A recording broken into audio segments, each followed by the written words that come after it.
Hello and welcome back to Parative Radio.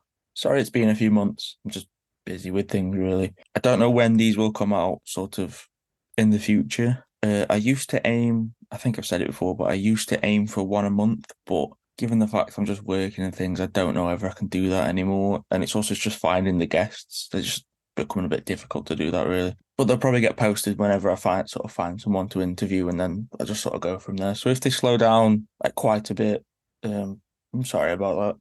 But yes, in this episode, I speak to a gentleman called Andy Cooke, who's kind of a journeyman of the design industry.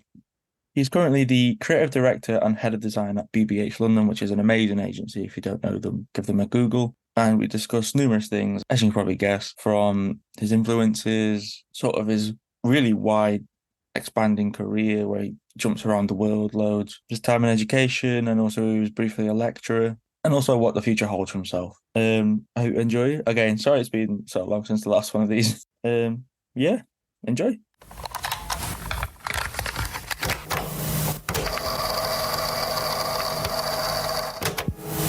So yeah, firstly, I'll start all these the same. For the people listening that maybe don't know yourself, can you give them a little bit of a brief rundown as to who you are and what you do? Sure. My name is Andy Cooke. I'm a designer at heart. Currently head of design at BBH London, running the design department there. Maybe around 25-ish people. Scales up and down as we get busier and quieter. But running design at BBH, which is obviously a ad agency, traditional ad agency, and injecting some more design-led capabilities here and there, which is fun.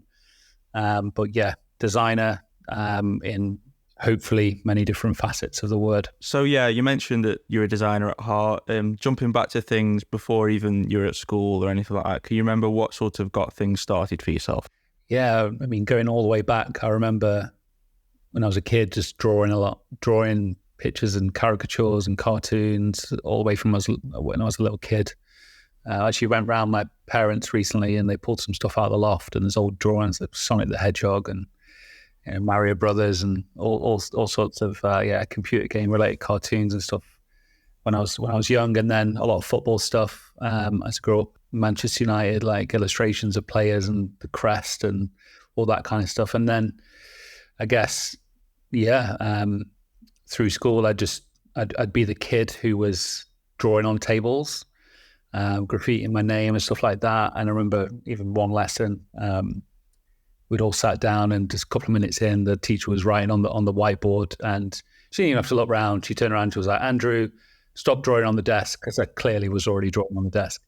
So I was always drawing and sketching, and before I knew what typography was, always write my name on stuff and always scratching into pencil cases, and always had this urge just to leave a mark, I guess. When I was younger, I thought, I want to be an architect. I didn't really know what that meant either. All I knew is I just wanted to make things and create things, and I was always gravitating towards art class and design classes and stuff like that. So yeah, I guess drawing cartoons got me into design, going all the way back. Jumping forward to your time at uni, you went to Staffs Uni, the one that I've just graduated from myself, because I'm from Stoke, sadly. And I understand that you were initially a product designer, so you were on a product design course, and then you switched to graphic design at some point. What sort of spurred the switch for yourself? Yeah, that's right. I mean, through high school and through college, I'm not sure why. I think it might have been through teachers not really understanding what I wanted to do, or me not communicating well enough. I'm not sure, but I was kind of pushed towards this product design space, and I was like, okay, this seems interesting. I can still make things. I can still design things. It's not quite sketching on tables and scratching into pencil cases, but I'm getting to design, and this seems interesting. So I landed at Staffs, and it was product design technology as it was known back then, 19 years ago. And I got into it, and it just wasn't for me. I was bored from day one, really.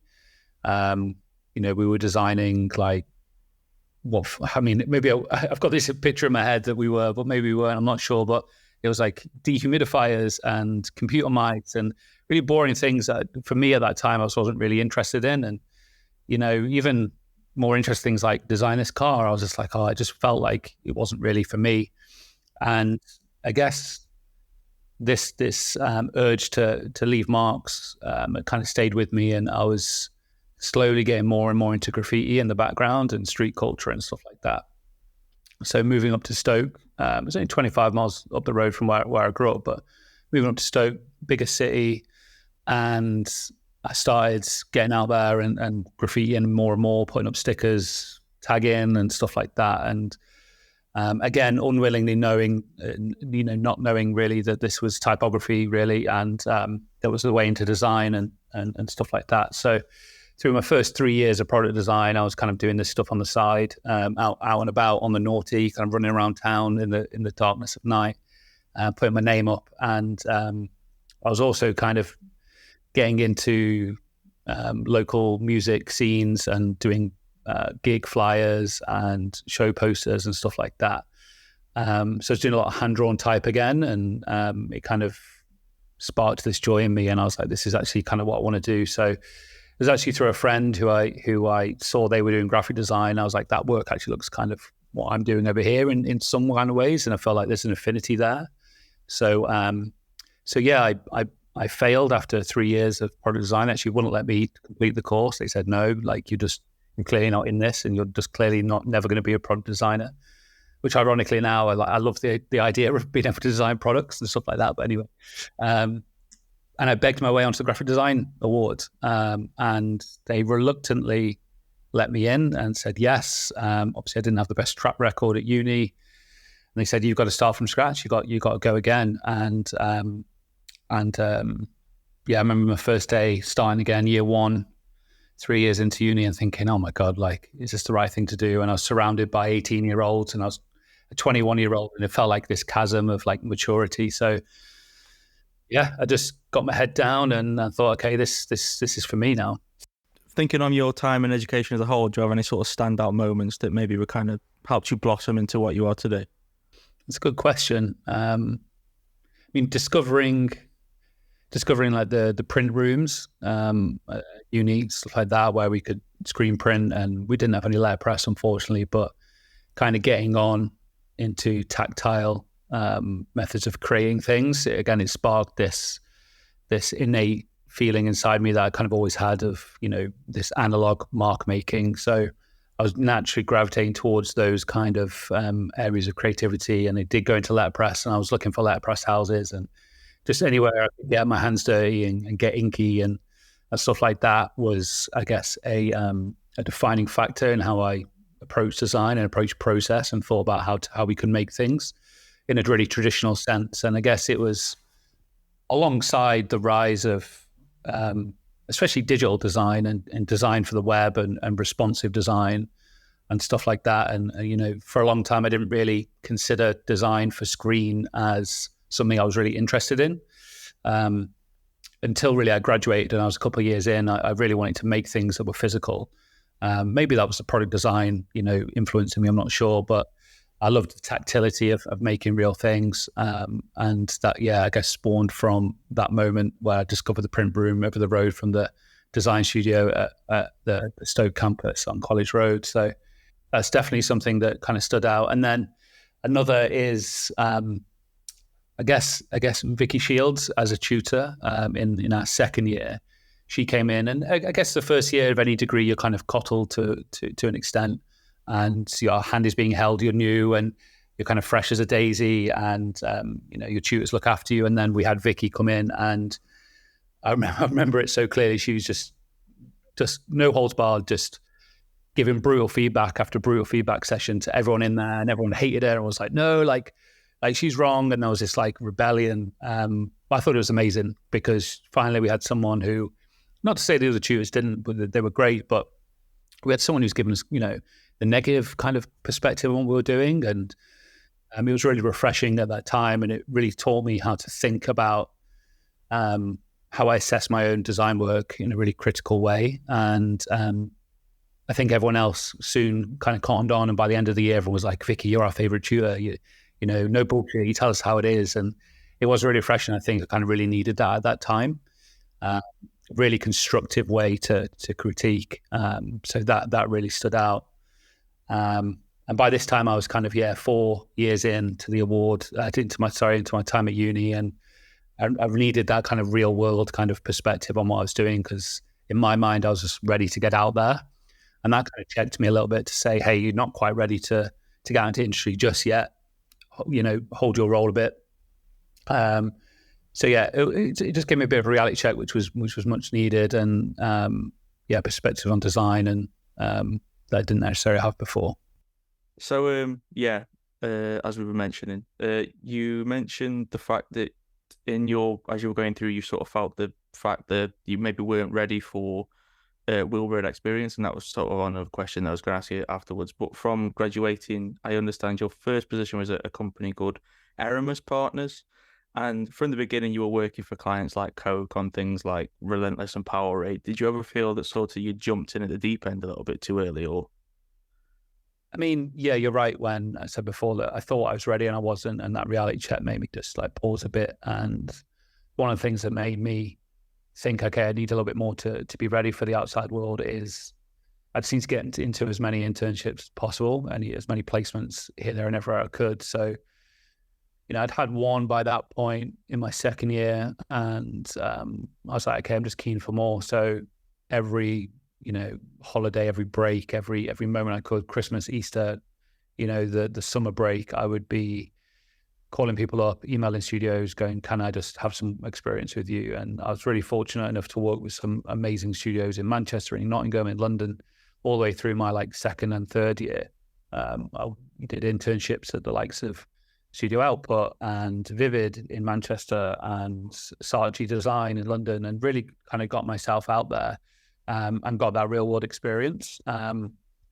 So by the time my kind of first role came about, it's actually the company's called Erasmus Partners. Just a little note there. But as soon as when that came around, I did feel ready. I was so keen. By the time I graduated, it was 6 years in school. I'd had this taste of real world experience, and I was ready to jump into that deep end. I was ready to be thrown in. I was like, give me all that you got. Like, test me. I'm ready. And I also kind of felt behind, because I'd done 3 years, wasted them, and started again. So I was, all the graduating class for 3 years younger than me, and I was just like, shit, I'm 24. I've got to crack on. I can't be scared. I've got to go. And I'd lined up a bunch of internships after I'd graduated, and I was lucky enough to be published in Graphic Magazine, which is no longer around, but at the time it was probably the foremost print publication on graphic design in the industry. And I had a 6-page talent feature where they showcased my work, asked me a few questions, and it was published in May of 2010. And it was right when, people were graduating and going to look out there for jobs. And I got a call from a recruiter. And at this point, I had no idea recruiters existed. A call from a recruiter saying, hey, seen your work in this magazine. Do you want a job? And I just said, yes, please. I was living in Stoke, and they were like, right, interviews next week. It's in East London. It's in Shoreditch. It's at this place called Erasmus. And let's lock it in. So I went down, I had a chat. They gave me a paid design task, which was almost unknown then, let alone now. And then a couple of weeks later, by the end of May, I was employed. I was like, right, I got moved down to London. I was doing Monday to Friday down there and weekends in Stoke. So I was really in this deep end of not only work, but life, trying to figure it all out. And I remember the first 3 months of that job was an insane learning curve compared to the last 3 and 6 years at uni. I learned so much so quick. I learned everything from, what an account director does and what a producer does. And it sounds crazy to kind of say that because it's so obvious when you're in the industry, but coming out fresh out graphic design, let's assume I'd be in a room with other graphic designers, and that's what everybody did in a graphic design or creative studio. Really green, really naive, but had to learn quick. And yeah, thrown on big accounts, Relentless Energy Drink. It was the founding client for the agency. We did everything for them, from packaging design to website design to all their campaigns, TV ads, all the print stuff that you saw in the stores, everything. And I was a junior designer and a small design team of 3 or 4, 5, maybe max, including the creative directors and so on. And they were just like, okay, this is the brief, crack on, make it happen. And I had to learn so quick. I think I was again like a month or two in, and they were like, right, we started this new line of merchandise for the brand. We want you to design a snowboard. And I was like, oh, cool, this sounds great. And like, we need to design by the end of the day. And I was like, shit, like I have no idea where to start, what to do. The whole design direction for Relentless, their brand at the time, was really complex, like collage photography style, like layering on Photoshop. And I just, right, I'd like, let's crack on and figure it all out. And I did. It's still like in my portfolio now because it kind of reminds me of that time, but designed this snowboard, and the ECD in there was like, oh, it's one of the best bits of design we've ever produced. I was like, amazing, you know. So really, really, you know, threw myself into that job and into work and just trying to figure it all out. And then I remember a couple months later when when everybody's you know, degree results were kind of announced and everyone got their marks. I was lucky enough to get first, and I remember announcing it to the team. Oh, I got first, and I'm like, "Oh, well done, crack on with work." You know, no time to celebrate. We've got deadlines to hit, and it was this really unceremonious moment. And I was just like, "Okay, like you're at work now. You know, crack on, get involved. You're not a student anymore. That life's behind you." So threw myself in, but was enjoying every single moment of it. Do you think that? Because obviously at one point you're a lecturer, as we'll get on further down the line. Do you think that university courses do enough to sort of prepare the students for the world of work, as opposed to, because me and my girlfriend will talk about it a lot, and we'll just say, you know, the things that we did in uni half of the time, it kind of like you'll get months, as you mentioned, you'll get months to do a project, but then in real world it's like, can you have it done by the end of the day, XYZ, you know? Do you think they do enough to really prepare them? I think they definitely do more now. I think, you know, 15 years ago probably wasn't the case as much, that there was that much preparation. It was much more focused on craft, and especially for design, ideation, and you know, stuff like that. So yeah, I mean, I'm pretty close with the current you know, award leader on graphic design at Staffs. They came down to visit BBH actually last week just for like a run through with the second years, and he's talking to me about this is John Hudson talking to me about kind of what they're doing and the different areas they're looking into, how they're incorporating this and that into it. And it does seem much more broad now, because the realization is there that just giving you know, students and graduates craft skills isn't enough. There has to be this understanding of how the companies work, how the businesses work, so you can learn how your place in it and how you can contribute to that effectively, because that's essentially what we're there to do. Solve problems through design, provide solutions through design. But we can only do that if we know what's happening and how the machine works. And as you work in bigger agencies, obviously the machine gets bigger, and you know, you learn design isn't at the center of that universe, and you know, you have to figure that out. So you know, yeah, it's beyond just emerging technologies and emerging crafts and emerging, you know, places design can live. And there definitely is from my experience, but there definitely could always be more. Same for if you're going to be a freelancer as well, right? Like I dove into freelance, you know, a few points in my career, and I had to figure all that out as I went. I had to figure out how to do a self-assessment. I had to figure out, you know, whether it's cash accounting versus a limited company, all of these kind of things, you know. I had to kind of build as I go, and a lot of YouTubing and stuff like that. And if there was a moment on the course that was a check-in on these things, it would have been really helpful. But as you mentioned, like the timing aspect of everything, I think is a real shock to most graduates that come in. You know, we hired a graduate out of Lincoln this year, and he's an incredible young designer. But yeah, going from 12 weeks to have something completed, or you have 3 or 4 things as max over the course of that time to say, well, we need this inside the next 6 hours. It's just a bit like, whoa, okay, it's a real reality, you know, check and an adjustment.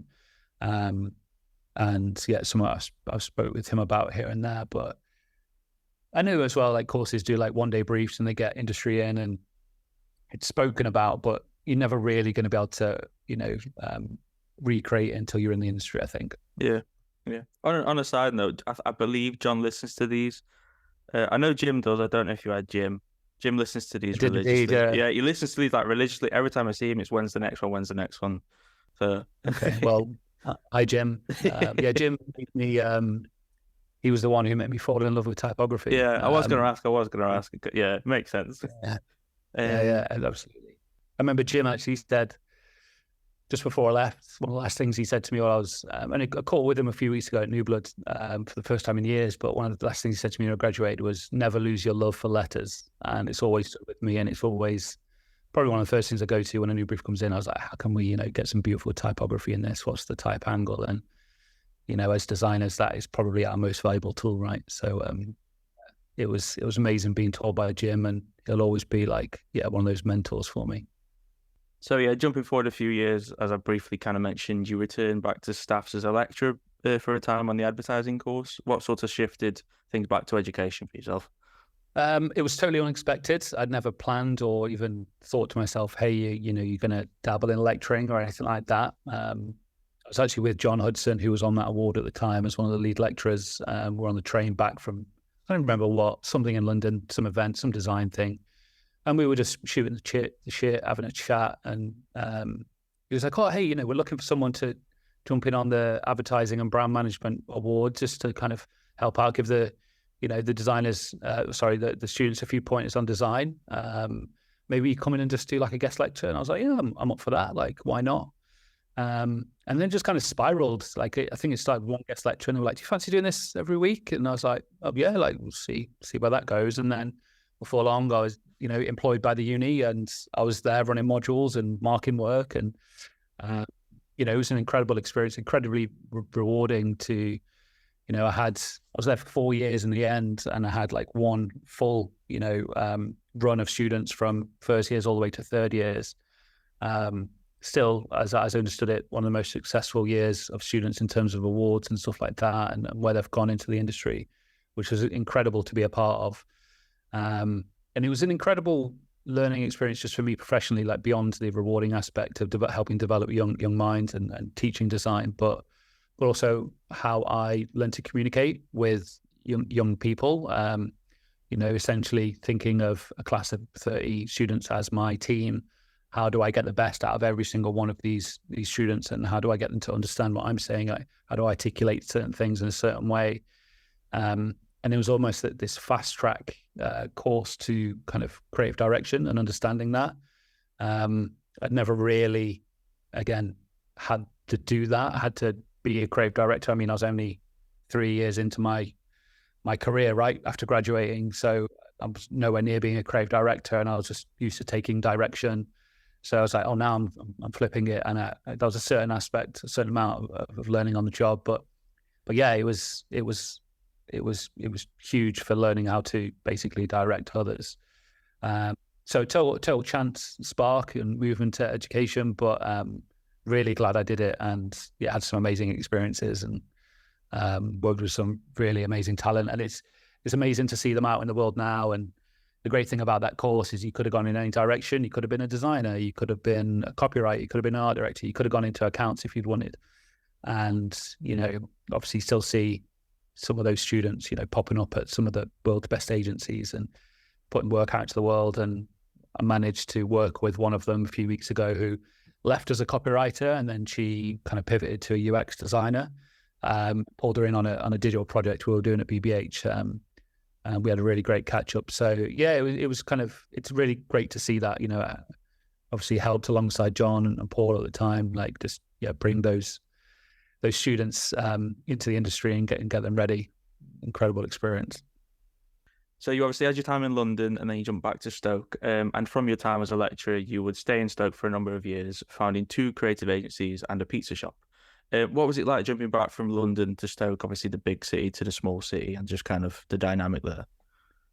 Yeah, I mean, like I said before, I was doing Monday to Friday in London, and then back to Stoke pretty much every weekend. In my last couple of years at uni, I'd bought a house in Stoke, and I was in a relationship at the time, and I was like, okay, I've got to come back up. She was in Stoke and working in Stoke, so there was this constant back and forth. So even when I was in London, I didn't really get to experience London. There was a few, moments here and there where I'd go out for food, or, being a keen cyclist, like cycling around the city or something like that. But whenever there was that free time, it was always, here and there in the evenings, and then at weekends when there would have been more free time, I was in Stoke. So actually, like, transitioning back to Stoke after that, what turned out only to be a year in London, wasn't too bad, wasn't too much of a kind of a culture shock, as it were. As I said, I was working at Erasmus, and they went under, unfortunately. So it was kind of like no choice but to move back. And then, it was maybe a couple of months here and there, but a gap, I guess. But I decided to, alongside a great friend, Alex Farrell, we set up a small studio in Manchester. So again, I was living in Stoke, and then back up to Manchester here and there while I was teaching and stuff like that. So that was kind of the first foray into setting up my own business and whatnot, but still based in Stoke. And that happened, over the course of 3 years alongside Alex, and we did some great work. We carried on the relentless work with the guys that I met in London and worked with there, and a few other clients that came in. But then, I was again still in Stoke, had this opportunity through a great designer who also graduated on graphic design a few years before me, kind of approached me about this idea he had for a business, which was in retail, and we had this kind of creative edge. It was all founded and rooted in street culture, which I was still really into, still painting graffiti on the side here and there, more legal, spaces, like instead of running around like a hooded youth in those days. But yeah, he was just like, it would be in Stoke. I want to do it in Stoke. What do you think about jumping in and helping? I was like, it sounds great. Like, I'd love to do something for Stoke because, I had an affinity with the city. I think, most people do. It's one of those places where when you've lived there for a certain amount of time, if you're from there, it's like you would almost like fall on the sword for the place. But if you hear anyone else talking shit about it, you just like, hang on,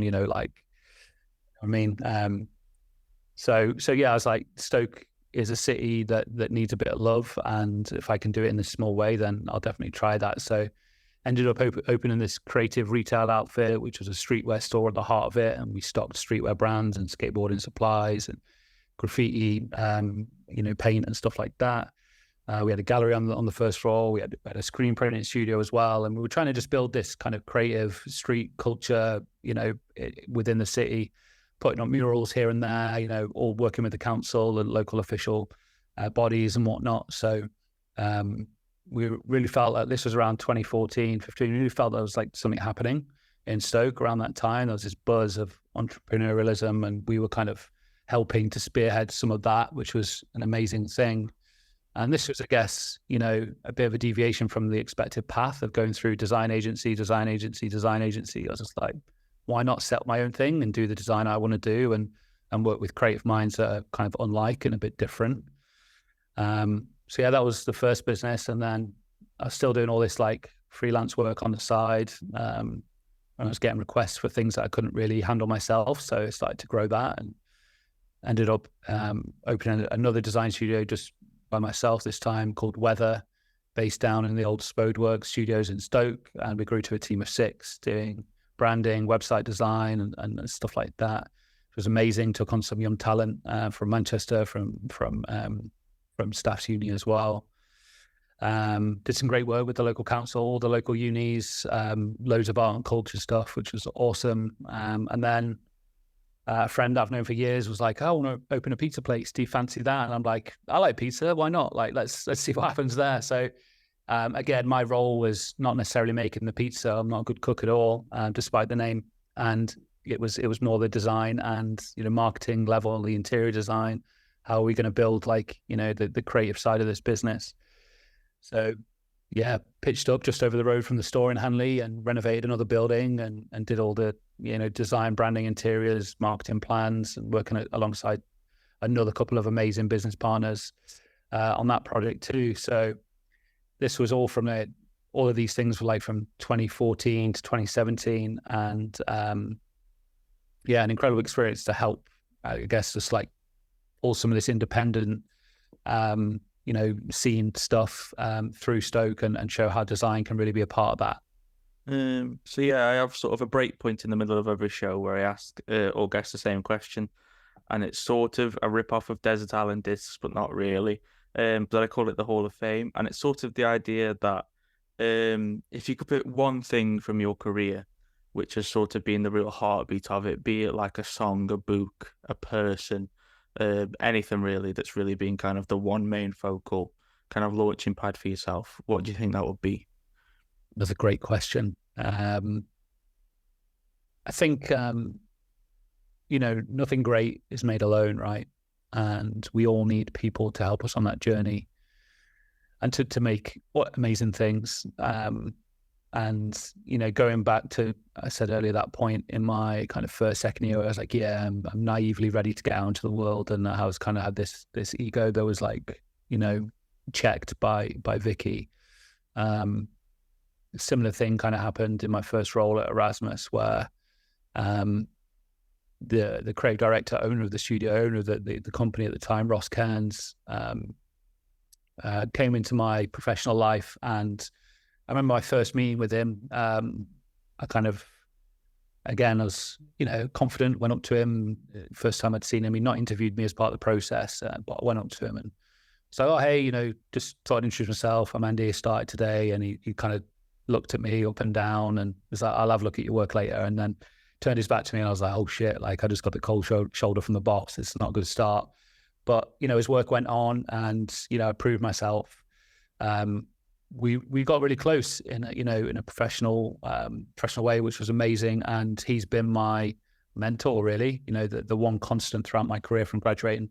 We still work together now. We have done over the years here and there on lots of different projects for big companies, for small companies. And he has been that person, I guess, which has been that North Star for me, helping me shape how I think, how I approach design, not just like core design, but how it works creatively, what the strategic input is, all of these different things, like just checking in, and also, turned into a great friend throughout that time as well. When we go out, we don't just talk about work. When we go out for lunch, whatever, we talk about how we're both doing and what's going on in our lives and stuff like that. So it's been a really great relationship that kind of obviously naturally came in through that creative director, designer dynamic, and he's kind of been around ever since.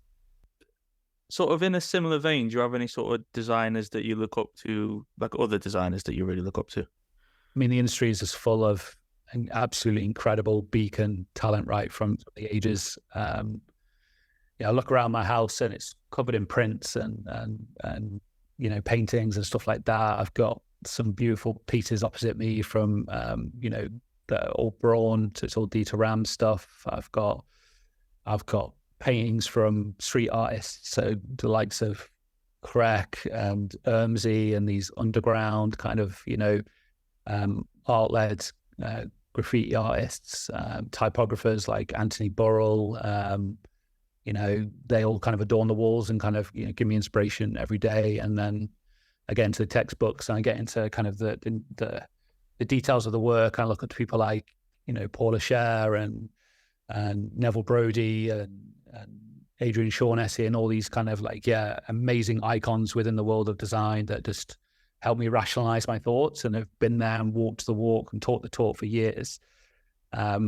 They give me ammunition every day to go into meetings to back up how we, me and my team think about design and how we approach design and why this is the right thing to do. And it's all their words, really. I'm just regurgitating all of their amazing insights and input. There's some individuals and then agencies like Spin or, going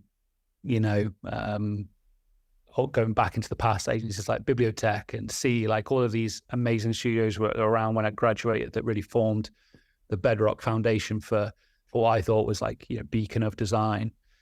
You probably ask someone who's 10 years older than me and they look to places like Designers Republic and Octavo and all these great studios around maybe 10, 15 years earlier than when I graduated. And it just feels like part of the momentum. And you probably ask someone who's graduating now and they're looking at agencies like Koto and, again, amazing agencies all doing different things moving from core graphic design all the way through to branding and stuff like that. So there's just so many amazing influences out there. But I try to keep it broad, that's why I let art in, I let photography in, I let illustration in. Design is such a rich landscape of influence. It's easy to get caught up in that and not let yourself get influenced by all these other inputs, which we all need, right, to create different work that is distinctive and stands apart. So So definitely design, but also from outside of those circles too. Jumping forward and sort of back to your career, after this, you would become the art director, and eventually the creative director for Education First, based in Switzerland. On your website, you describe this project as your first work that you'd worked on at a sort of global scale. What was it like working on something at this sort of magnitude? Again, in the deep end, learning curve, trying to figure stuff out to an extent. I'd worked on a lot of stuff for Relentless at that point that was very national in different markets, Germany, Ireland, the UK, so on.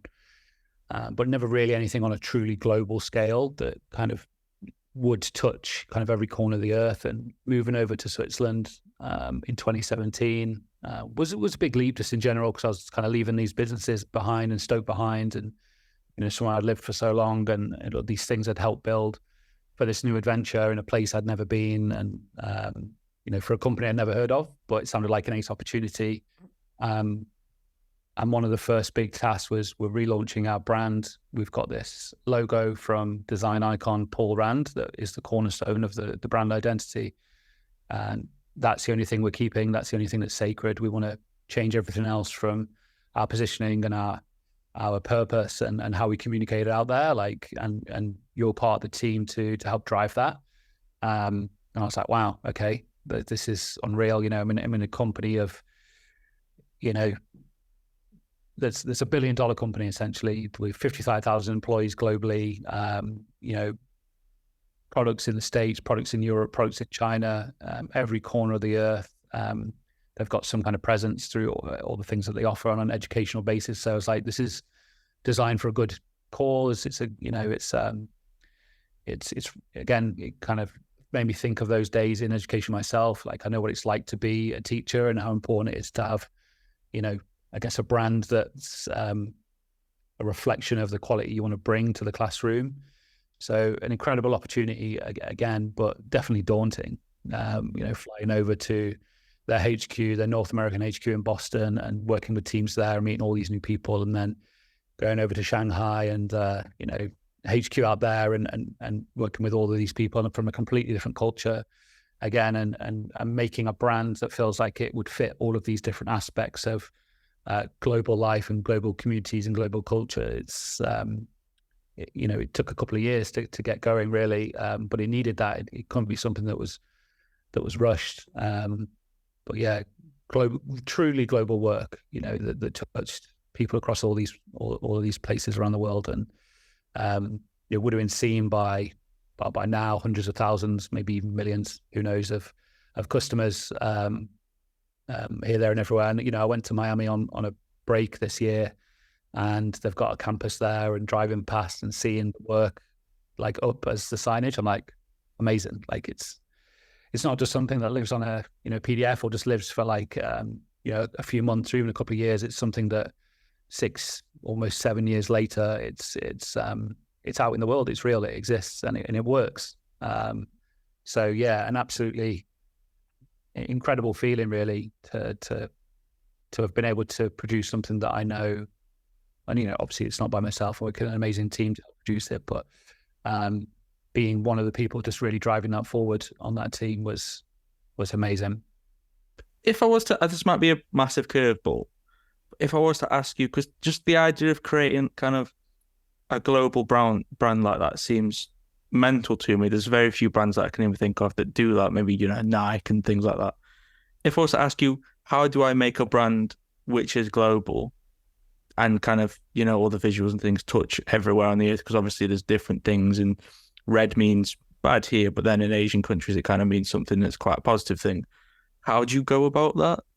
Yeah. I mean, as I said before, nothing great is made alone. Nothing right is made alone. It takes a village, and in this instance, it takes a global village to get things like this made and into existence. So we know it's going to work. And for all those things that you mentioned, like semiotically, colors, semiotically, typography styles, all of these different things, it had to work. So there was a reason for going over to Boston and Shanghai so much, and Zurich, and working with people all over the company, is to make sure it worked. And the actual size of the team that all had input and all fed into this global system was massive by the end of it.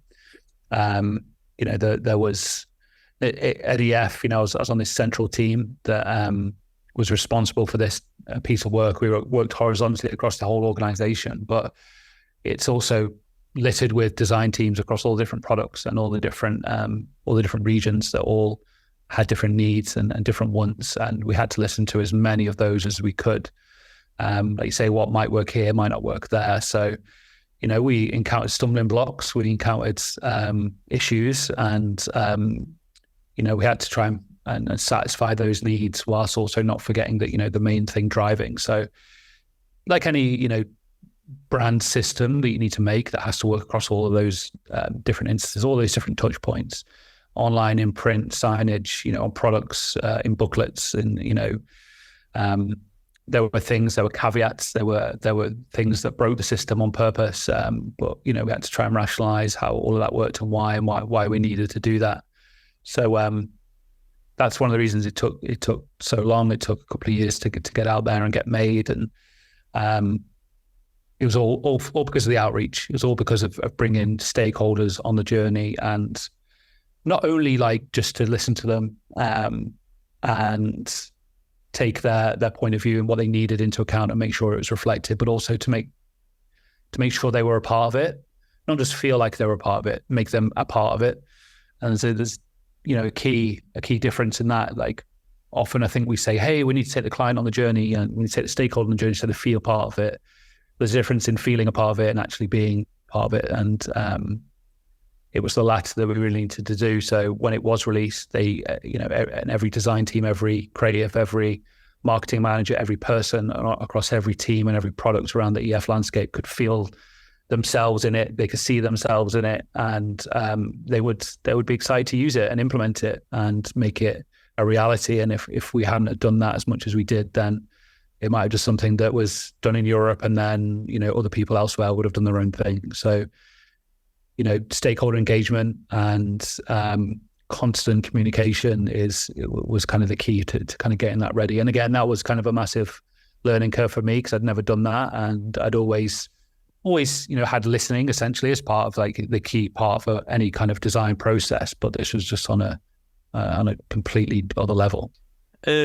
Jumping sort of past this and going past your time in education first, you would move back to London from what I understand. And again, this is just all your LinkedIn. I'm just being a nosy cunt basically. And you have brief stints at a couple of agencies, both here and abroad, with a client list including things like Google, Nike and Eurosport. You jump around agencies a lot. Is there a reason for that? Yeah, I mean, I was one of the few people in my team at EF when the pandemic hit to lose my job. And of course, panic set in as it did for most people at the time. And I just dived into freelance. I had a few offers. I put out a call on LinkedIn and said, hey, I'm looking for work like most of the rest of the industry. And people just threw stuff at me. And it was one of the busiest periods of my life. I was even doing freelance work back with EF and bits of work back with them, even though they've just kind of let me go. So it was all a bit of a weird scenario, and I was still in Switzerland. But, I had dribs and drabs for the first 6 months, and I was just kind of taking what I can, right? Taking what I could, at the time, trying to just keep the lights on. And it turned out to be one of the busiest periods of my life, working life. And then I kind of settled a bit 6 months or so after, and kind of settled in with RGA. At RGA, and by this point I got far more into digital design than I kind of ever had before, which I was really enjoying, especially as it matured as a medium and as a practice. And they were like, we want to pull you in as a design director, hands-on design director, working with a small team on this big project we've got for Google. Essentially developing a brand new online tool for storytelling for visually impaired and blind people. And I ended up spending 9 months there, which I didn't really anticipate, but I love the team, I love the job. They seem to like me. And I kind of had this steady kind of ongoing thing again,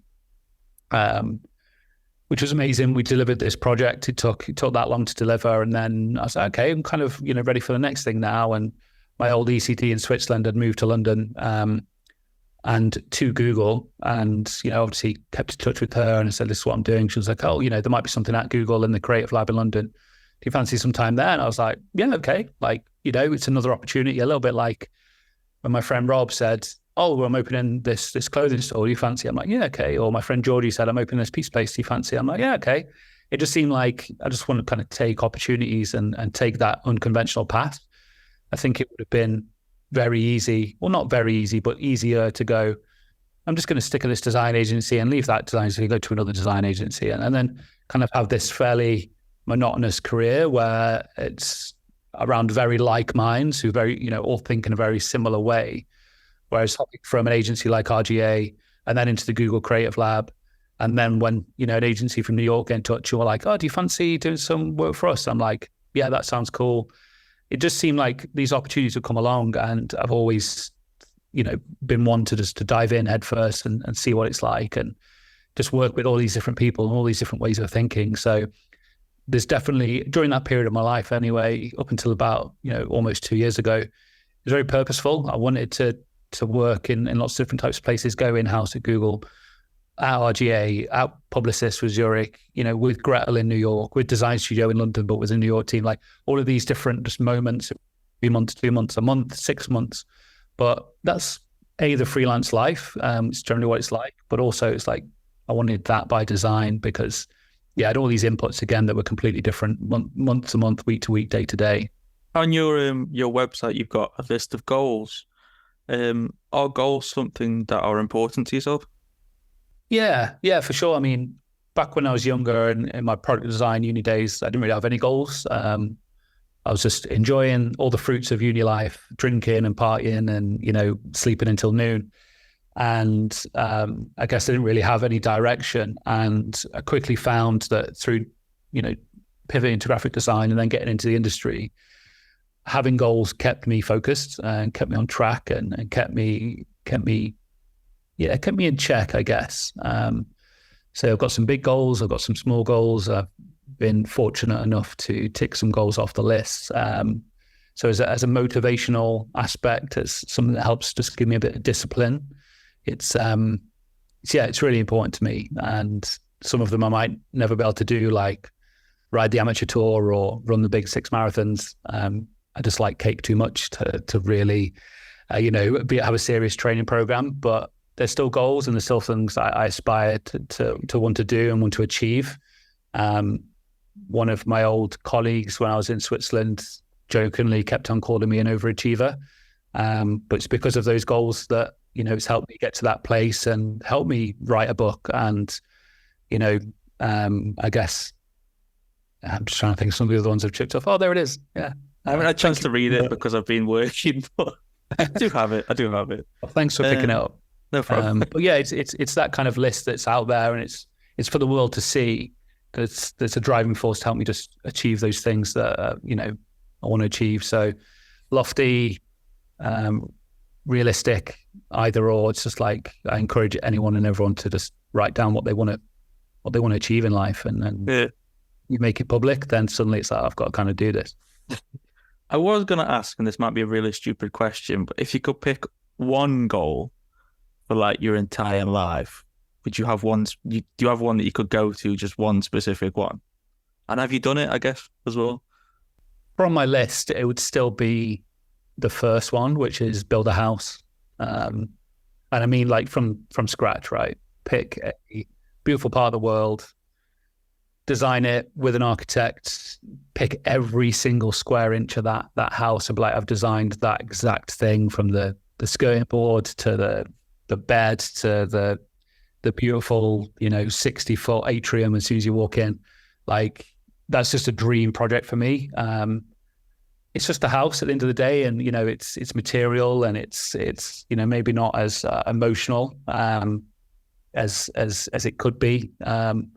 But I've been lucky enough to travel the world. I've seen a lot of places. I've met some amazing people and done some amazing work. But that's like the first thing when someone says, "Oh, if you win the lottery, what would you do?" I'd be like, build a house. I've just always wanted to do that. I've just always wanted to just build my own castle, essentially. Not actually a castle, but you know what I mean? Like, an Englishman's home is his castle. And just having that and knowing that it's mine, and it's my base, and it's something that I've plucked out of my head. More of that influence all over through my career, my life. Just I would definitely sleep comfortably at night in that house.